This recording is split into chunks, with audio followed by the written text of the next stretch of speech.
In this video of JavaScript, we are going to start the operators. As so far in the JavaScript implementation, we have seen like how can we define a variable and can set a value either at compilation time, that is while writing the code, or at runtime, that is by using the prompt box. But once the value is assigned, if I want to do some operations such as I want to add a couple of numbers or I want to compare a couple of numbers whether which one is greater or smaller, I can do that all by using the operators.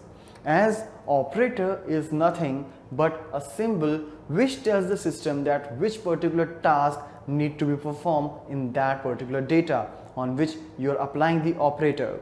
So the operator is the symbol and the things on which the operator would be applied will be called the operand.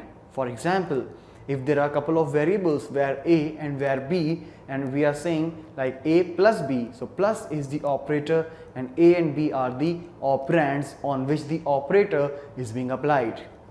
In JavaScript, we have a vast list of the operators, and using individual operators we can perform the specific tasks.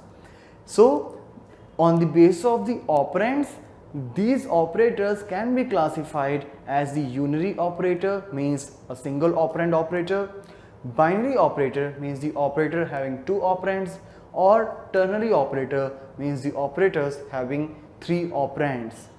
But functionally we can classify into these categories such as the assignment operator. We have already seen the assignment operator, that is the equals to symbol where we have assigned the value to a particular variable, like where a is equal to 2. So this equals to variable or equals to operator will assign the value 2 to the variable a. Apart from that, we do have the arithmetic operator, comparison operator, logical operator, and again ternary operator. So let's have a look about these operators individually. As in arithmetic operators, you can see like plus, minus, multiplication, that is for asterisk, slash, forward slash for division, and a percentage symbol for the modulus. Means if you want to add two numbers, you want to subtract, you want to multiply, you divide two numbers. For example, you say 5 divided by 2.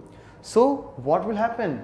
In the quotient it will be 2, in the remainder it will be 1.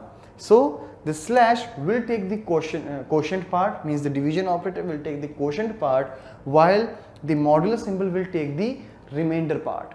So both are related to the division only. One is dealing with the quotient, another one is dealing with the remainder. But rather than discussing here, let's see all of these things practically. So for getting started with the arithmetic operators, I will take a couple of variables like num1, I'll assign some value such as 40, and num2, in which I will assign again some value like 10.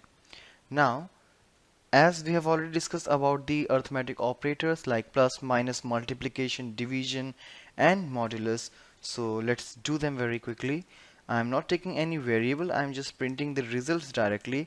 You can actually take a variable and can assign some value into that if you want to reuse that value further. So what I do here is num1 plus num2, and here I'm just adding these two numbers. Very similarly,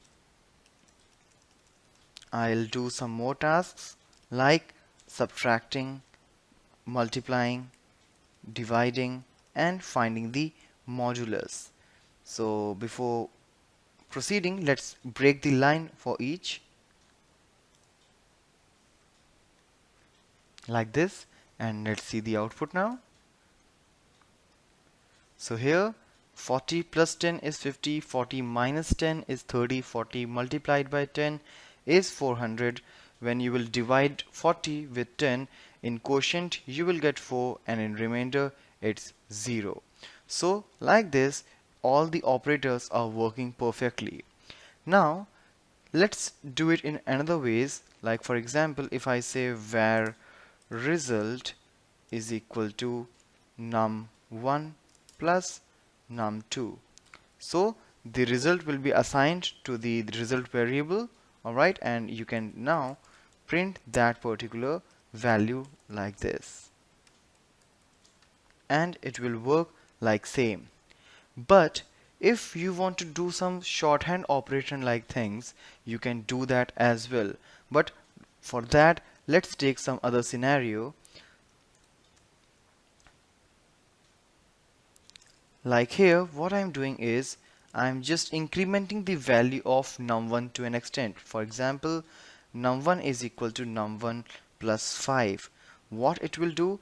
It will simply add the 5 in the current value of num1, which is 40, and will change the current value, that is the new value, to 45.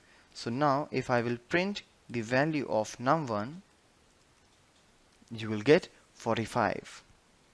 But for the same thing, I can actually write it like this also, that is plus equals to.